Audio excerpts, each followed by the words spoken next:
बिस्मिल्लाहिर्रहमानिर्रहीम। उम्मीद करता हूँ कि आप ठीक होंगे। आज जो आप मेरे पीछे देख रहे हैं ये है वारिस शाह का दरबार जो कि शेखुपुरा में मौजूद है।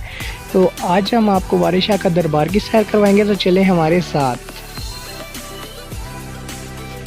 तो सबसे पहले ये आप देख सकते हैं मेन एंट्रेंस के साथ एक वारिस शाह का बोर्ड लगा है जिसमें वारिस शाह मेमोरियल कॉम्प्लेक्स लिखा है। और अगर बाएं जानिब देखा जाए तो ये मोटरसाइकिल सवार जो लोग टूरिस्ट आते हैं उनके लिए पार्किंग नस्ब की गई है, और जो लोग कार पर आना चाहे उनको भी पार्किंग की सहूलत दी गई है, बट वो थोड़ा सा आगे है, आपको दाएं जानिब आगे की तरफ जाना होगा। तो ये एरिया था इसका मेन जहाँ एंट्रेंस है, और एंट्रेंस की कोई फ़ीस नहीं है टूरिस्ट के लिए। तो अब हम आगे आपको लेकर चलते हैं और आगे दरबार के बाहर जो बाज़ार लगता है सबसे पहले उस बाज़ार की सैर करवाते हैं। तो चलें हमारे साथ।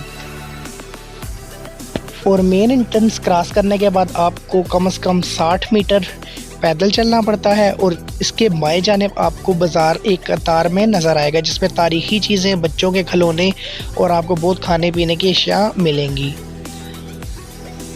तो ये आप बाज़ार देख सकते हैं जिसमें सबसे पहले कुछ छोटे स्टॉल्स लगे हैं जिसमें बच्चों के खेलने का सामान है, और उसी के साथ साथ ये बेसिकली शॉप्स नहीं है, ये जस्ट स्टॉल ही बाहर कुछ लोगों ने लगाए हुए हैं। और काफ़ी टूरिस्ट आते हैं जो यहाँ से शॉपिंग वगैरह करते हैं। उसके बाद आप देख सकते हैं कि रंगो सकाफ़त के मतलब कि इस मेले में आपको कुछ पुरानी चीज़ें भी नज़र आएंगी, जैसे कि ये गाड़ी आप देख लें कि जो लकड़ी से बनी हुई है, कितनी खूबसूरत आपको नज़र आ रही है। अगर इसी तरह अगर आप आगे जाएं तो 1-2 साल के बच्चों के छोटे छोटे जो उनके पैर हैं उनके मुताबिक उनके साइज़ के शूज़, और ये एक भाई जो कि फूल दे रहे थे और वो सिर्फ 10 रुपये में। तो जज़ाकल्लाह।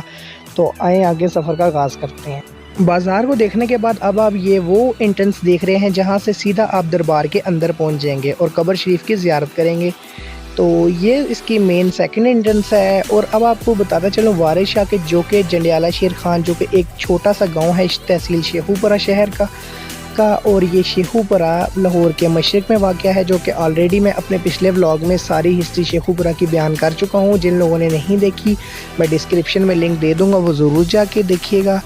तो इसके बाद इनके मज़ार के गेट पर भी इनकी एक तस्वीर लगी हुई है, ये मैं फ़ोकस करता हूँ, आप देख सकते हैं। और साथ में तारीख़ लिखी हुई है इनके उर्स मुबारक की। तो वारिस शाह की मैं अगर आपको हिस्ट्री बताता चलूँ तो ये वो अजीम इंसान है जिन्होंने हीर रांझा पर हीर लिखी। बहुत सी इनको हीर लिखने में मुश्किलात पेश आई, पर इन्होंने बिलाखिर हीर अपनी मुकम्मल की। तो ये इनकी कब्र मुबारक है। कब्र मुबारक के साथ आप ऊपर देख सकते हैं कि ये इस तरह का स्ट्रक्चर डिज़ाइन किया गया है इनके मज़ार का, और दीवारों के चारों अतराफ या वारिस लिखा गया है। और बहुत से लोग यहाँ नीचे आप देख सकते हैं कुरान खानी कर रहे हैं, और कुछ लोग अपनी मन्नतें, मुरादें और दुआएं कर रहे हैं। अल्लाह हम सबको यहाँ आने की तौफीक दे, आमीन। तो वारिस शाह की कब्र मुबारक देखने के बाद अब आपको उनके आबाओ अजदाद और उनके भाइयों की कब्र दिखाते हैं, जिसमें सबसे पहले सैयद वलायत शाह की कब्र मौजूद थी, और साथ में ये आप दूसरी कब्रें भी देख सकते हैं। और ये इस तरफ पीछे दियों का इंतज़ाम भी है जहाँ बहुत से लोग आके रात के टाइम दिया जलाते हैं। और ये साथ आप देखें सैयद अनायत शाह की कब्र यहाँ ही मौजूद है। तो वारिस शाह के दरबार के बैक साइड पे अगर देखा जाए तो एक वारिस शाह की लाइब्रेरी भी मौजूद है जिसमें वारिस शाह की बहुत सी चीज़ें मौजूद हैं। पर ये टूरिस्ट के लिए तो लाइब्रेरी बंद है, पर मैंने एक अपने तरीके से कुछ शॉट्स लिए हैं, वो अभी मैं आपसे शेयर करता हूँ। पर हुकूमत से मेरी ये दरख्वास्त है कि इनको खोलना चाहिए ताकि टूरिस्ट को इन चीज़ों को पता चले। वो तो साथ में अब आपको मैं ये दिखाता हूँ इनकी लाइब्रेरी के अंदर के शॉट्स। तो ये कुछ पेंटिंग्स हैं, ये आप देख सकते हैं, ये शायद इन्होंने ख़ुद बनाई या किस तरह आई, ये इनकी लाइब्रेरी के अंदर मौजूद थे। और ये घड़ा तो जाहिर है कि उन्होंने यूज़ किया था, और ये साथ कुछ मतलब सितार वगैरह पड़े हैं, आप देख सकते हैं। और ये ऊपर एक घड़ी नमा लगी हुई है पेंटिंग के साथ, आप देख सकते हैं। ये शॉट्स थे आज के। यूँ तो मन्नतों और दुआओं का सिलसिला यहाँ सारा साल जारी रहता है, पर जिन लोगों की मन्नतें और दुआएं कबूल होती हैं वो इस तरह यहाँ आके हस्बे तौफीक लंगर देते हैं, जैसे ये बूढ़ी अम्मा दे रही हैं। तो अब मैं आपको कुछ बुज़ुर्गों से मिलवाऊँगा जो यहाँ कई अरसे से क़याम पजीर हैं, तो उनके मुँह से हीर सुनवाते हैं। तो चले हमारे साथ वहाँ चलते हैं। तो ये वो बुज़ुर्ग हैं, आप जब भी यहाँ विज़िट करने आएंगे तो ये हमेशा की तरह यहाँ पर ही आपको मिलेंगे। तो चलें अब इनकी हीर इन्हीं की ज़बानी स्टार्ट करते हैं, तो सुनिए ध्यान से।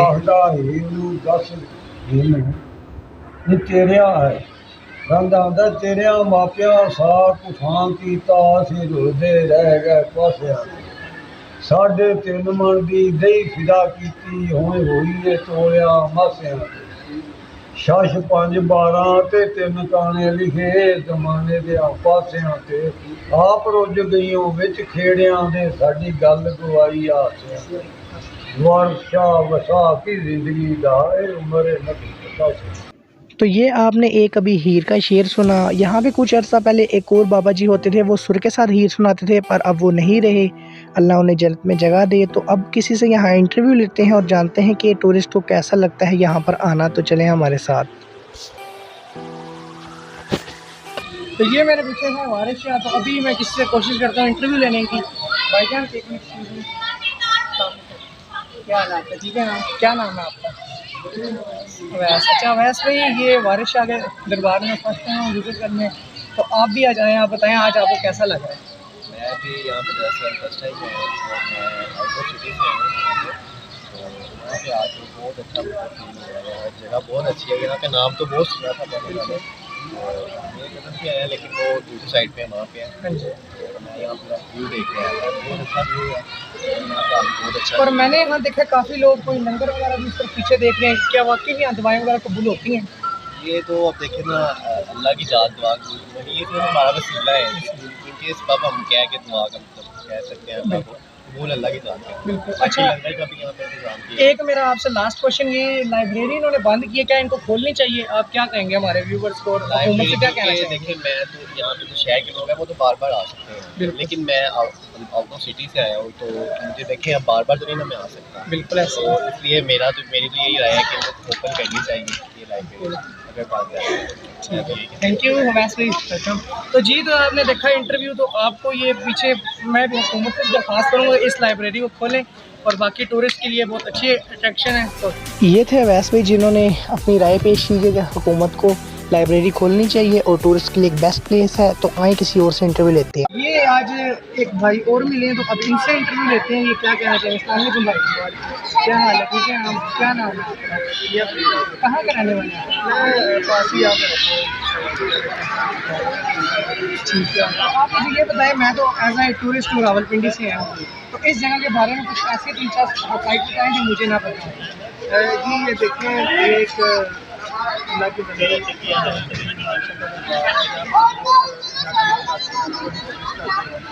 बड़ी बड़ी दूर से लोग आते हैं यहाँ पे घूमने के लिए, यहाँ पे स्नान करने के लिए।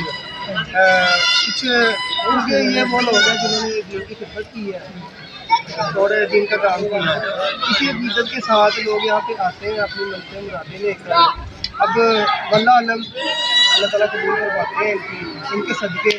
ठीक है, इनके वसीले से हमें मामला होता है। ठीक है, और सबसे बेहतरीन बात यह है कि ये एक आले रसूल में से बस ठीक। और इनका एहतराम करना और इनके आके चलें। ठीक है, थैंक यू फ्रीद भाई। और यूं ही साथ में शाम का भी वक्त हो चुका था, और ये थे फरीद भाई जिनसे बात करके बहुत अच्छा लगा, और अब वापसी का इरादा किया गया। तो उम्मीद करता हूँ कि आज का व्लॉग आपको पसंद आया होगा। अगर आज का व्लॉग आपको पसंद आया तो लाइक, शेयर और सब्सक्राइब ज़रूर कर दीजिए, और अगले व्लॉग के लिए तब तक दीजिए इजाज़त। अल्लाह हाफिज़।